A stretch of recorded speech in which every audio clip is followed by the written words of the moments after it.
Good day, everyone. I am Maria Christine C. De Lima, a third-year BSEC student. Today, for our course in Signals, Spectra, and Signal Processing, I will be presenting the derivation and analysis of the Fourier series of a sawtooth function. To begin, let's define the signal we are analyzing. Here, we have x of t, which is a sawtooth waveform. It is a piecewise function defined by the maximum amplitude, denoted here as xo.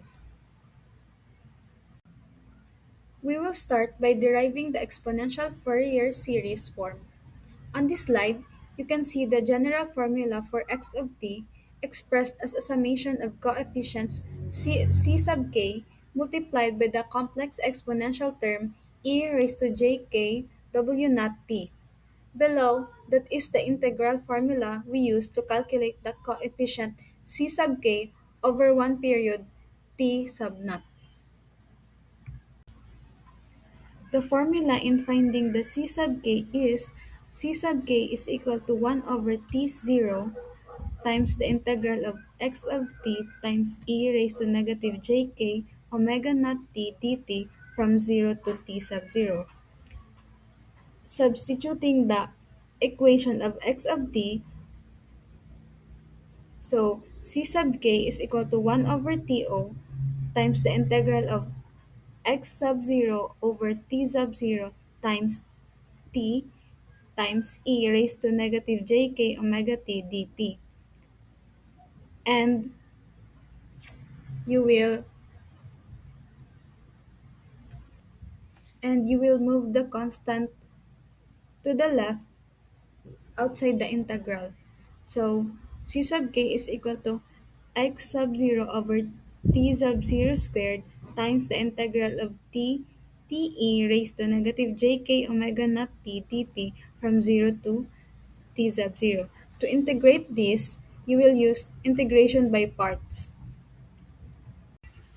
By using IBP or integration by parts, you will get the answer of t sub 0 times e raised to jk omega naught t sub 0 over negative j k w naught plus e raised to jk omega naught t naught minus 1 over negative j omega naught squared.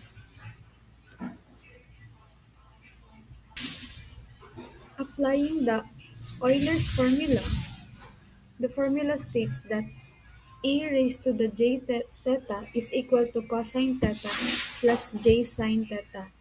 Since we are dealing with a periodic function, we define our angle theta and frequency omega naught as this one. Theta is equal to 2 pi k and omega sub 0 is equal to 2 pi over t sub 0.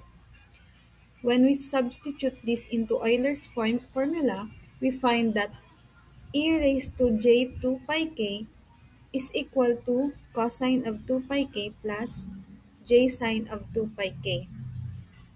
Because cosine of 2 pi k is 1 and sine of 2 pi k is 0, the complex exponential simplifies to 1.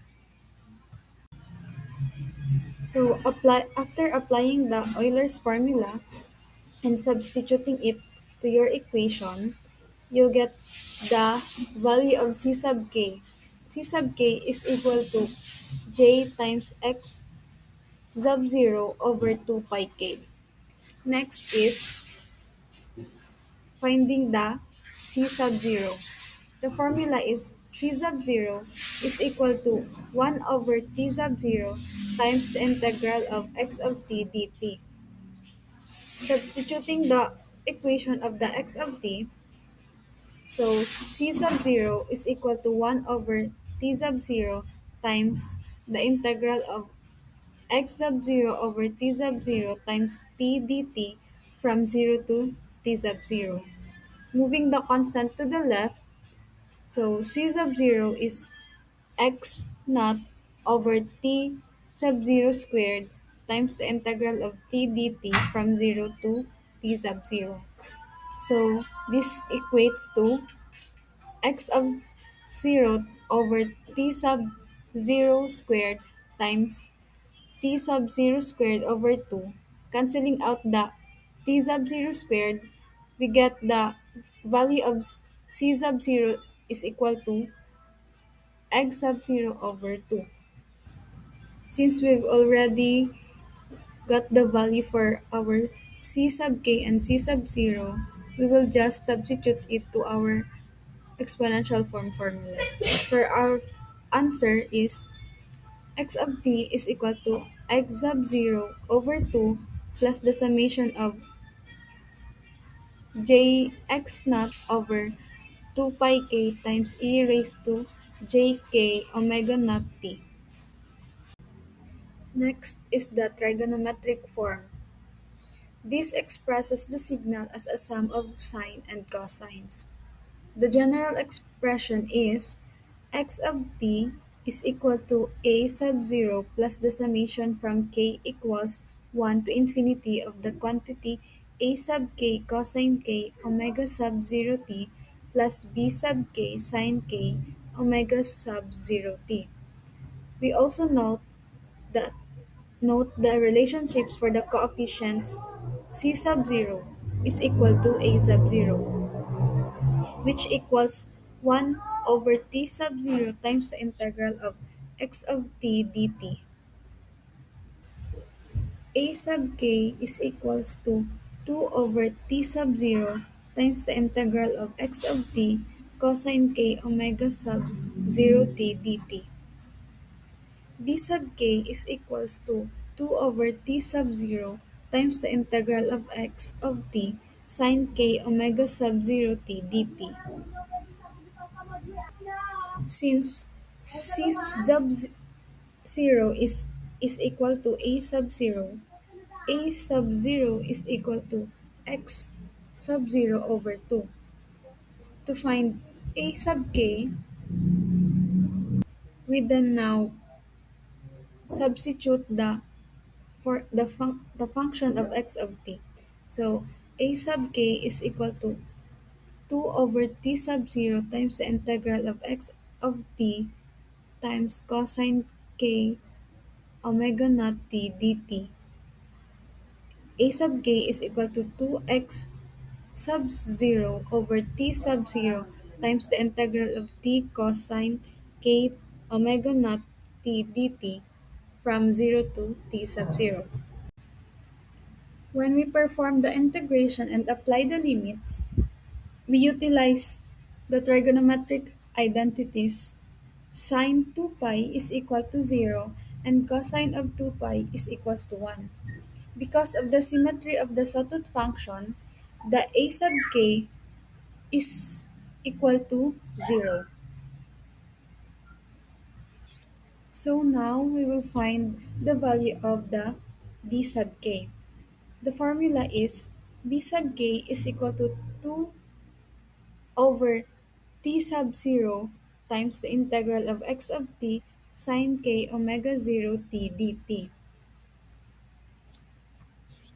Substituting the equation of x of t, b sub k is equal to 2 over t sub 0 times the integral of x sub 0 over t sub 0 times t sine k omega 0 t dt from 0 to t sub 0.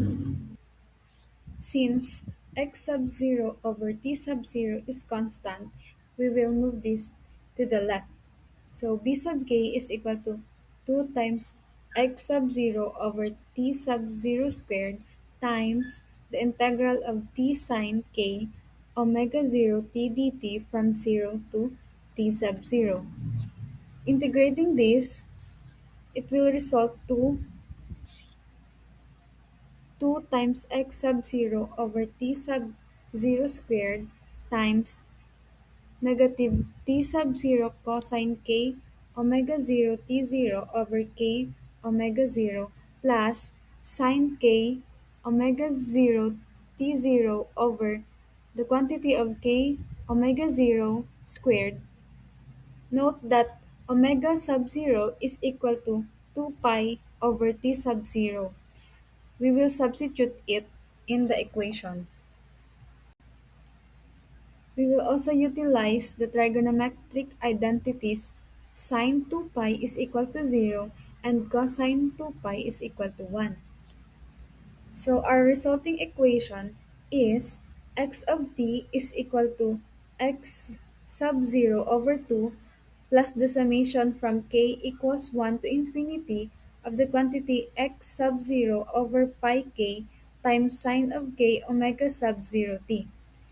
This confirms that the AC portion of the wave relies on the sine functions. Next is the combined trigonometric form. This is often called the polar form. This combines the sine and cosine terms into a single cosine with a phase shift. The formula is x of t is equals to c sub 0 plus the summation from k equals 1 to infinity of 2 times the magnitude of c sub k times cosine of k omega sub 0 t plus theta sub k. To find the coefficients, we use these complex relationships. This c sub k is equal to j times x sub 0 divided by 2 pi k. So the polar form is c sub k is equal to 0 plus jx sub 0 over 2 pi k. To find the magnitude of the ck is equal to the square root of 0 squared plus x naught over 2 pi k squared is equal to x sub 0 over 2 pi k. For the phase angle, theta sub k is equal to 2 pi over 2. Substituting this back, we get the final derived equation x of t is equals to x sub 0 over 2 plus the summation from k equals 1 to infinity of x sub 0 over pi k times cosine of k omega sub 0 t plus pi over 2.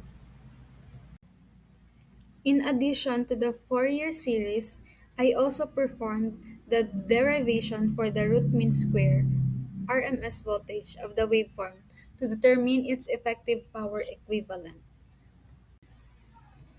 To ensure that these manual derivations are correct, I verified them using Mathcad software. As you can see in this slide, this is the graph of the piecewise sawtooth function. This slide shows the plot generated using the exponential form derived earlier. The software successfully reconstructs the sawtooth shape. Here's the verification using the trigonometric form. Again, the Mathcad plot matches the expected waveform, confirming that the values we found for a sub k and the b sub k are correct. Finally, this is the verification for the combined trigonometric form. All three mathematical forms yield the exact same signal reconstruction in the simulation. Moving from mathematical theory to circuit design, I used the Falstad circuit simulator. I designed a circuit using transistors, both PNP and NPN, resistors, and capacitors to generate the waveform. You can see the current flow and the component arrangement here. And in the bottom part of this, you can see the graph.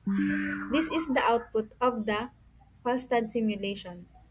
The green waveform confirms that the circuit successfully generates a sawtooth wave operating at approximately 40 Hz with a peak voltage close to 3 volts in this instance. Then, I proceeded to the actual laboratory implementation. Here, you can see the physical connections of the circuit and the probe connected to the oscilloscope for measurement. Here is the documentation of the final output.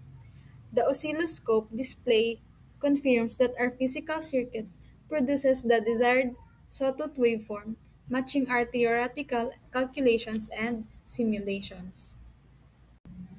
That concludes my presentation on the Fourier series of a Sawtooth function. Thank you.